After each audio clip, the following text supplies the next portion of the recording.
So something popped out and I like had double identities. I'm like, hey, this is a problem. Like, who really am I really? I pried these locks open and I started reading it.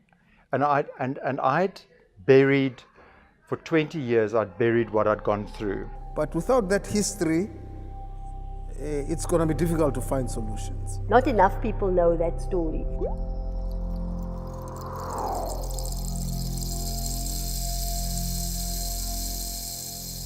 When they came in the early hours of the morning, I used to open a window and the alarm used to blare. And the neighbors used to come out in their gowns and pajamas and all stood there. That was the first time I saw my father cry. My father was scared of me.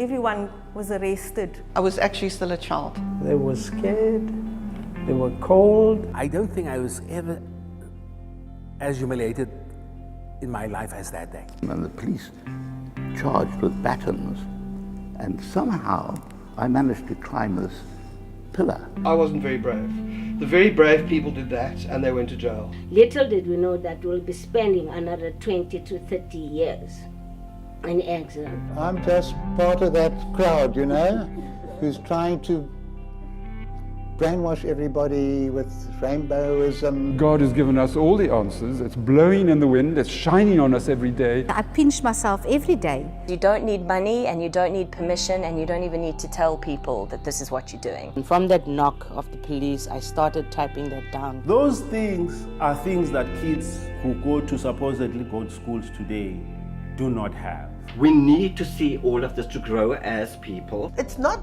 been lost, it's just been hidden. Being seen by someone was more important than have someone giving me money. There was this very strong need to connect with people in their cultural setting where I would be the disempowered one, so to speak. Placed into that direct, like awkward situation where you are like an outsider. It baffles black people, it baffles white people. There is no shortage of things to write about in South Africa.